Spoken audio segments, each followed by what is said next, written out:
Bienvenidos a un devocional más que hacemos con el libro de Corintios, Primera de Corintios. Pablo ha visitado 4 veces a esta iglesia y esta carta de Primera de Corintios nos explica que estos problemas que surgían como la división de la iglesia, el abuso de los dones espirituales o aún la inmoralidad, Pablo va a ir explicando paso a paso. Y como vamos estudiando versículo por versículo, vamos a llegar a esos temas. Hoy vamos a hablar el poder de la predicación.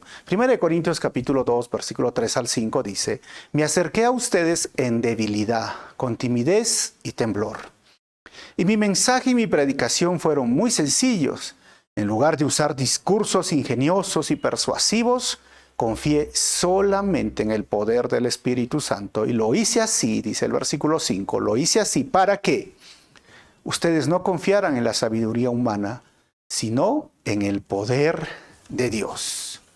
Pablo habla que su mensaje, su predicación fueron sencillos, fueron llenos del poder del Espíritu Santo.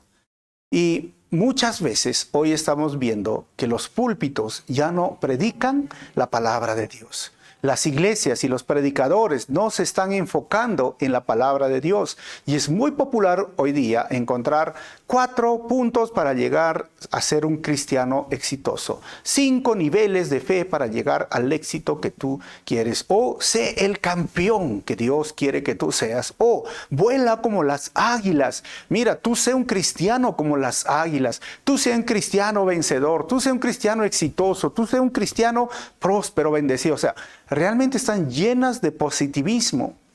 Y esto para mí es peligroso y aún es falso, porque muchas personas se les ha enseñado ser positivo. Piensa en positivo, vive positivo.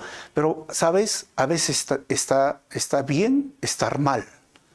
O estamos mal realmente, porque somos seres humanos con emociones, pero que nunca debemos de descuidar que la predicación no se basa en el ser humano, no se basa en el éxito y la sabiduría humana. La predicación se basa en la sabiduría de Dios y la predicación tiene que estar basada en la palabra de Dios y la palabra de Dios tiene que ser expuesta desde los púlpitos y la palabra de Dios tiene que explicar que Jesucristo es Señor y Rey de Reyes y tiene que explicar que la salvación solamente viene a través de Él.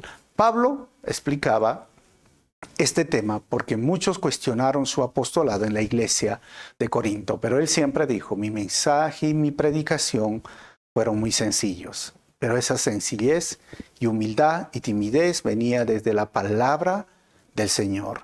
A veces hay personas que hablan muy bonito, que expresan muy bonito, visten muy bonito y tienen iglesias muy bonitas, pero no tienen nada de espiritualidad. El poder del Espíritu Santo no está hablando a través de ese predicador. Sí te animan, sí te ayudan, pero no predican la palabra. Y algunos dirán: pero entonces, ¿a qué te refieres con la palabra de Dios? Entender que el ser humano es un pecador por naturaleza.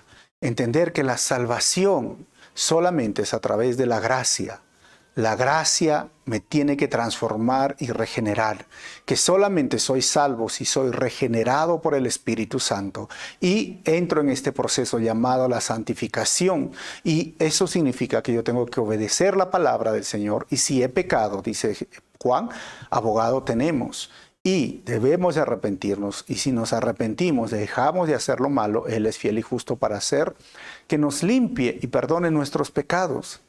Pero la sabiduría humana no es el poder de Dios. La sabiduría de Dios nos lleva a Cristo. La sabiduría de Dios nos lleva a la palabra. La sabiduría de Dios nos lleva a la humildad. La sabiduría de Dios nos lleva a confiar en Él día a día.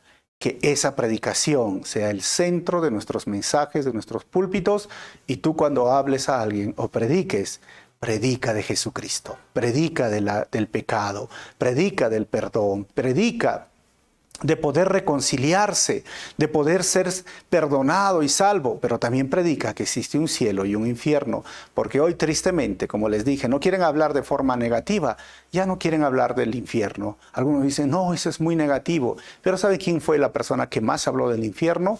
Fue Jesucristo. nuestro Señor. Y la persona que trató más duro a los religiosos, nuestro Señor. Y esto lo estamos estudiando en el libro de Mateo. Que el Señor te ayude y que tu predicación, hermano, maestro, si estás dirigiendo un grupo, una célula o pastor, sea Cristo. Y que el Espíritu Santo use esa predicación para transformar las vidas de las personas que están escuchando. Predica a Cristo y no te prediques a ti. Que el Señor te bendiga y nos vemos en el próximo devocional.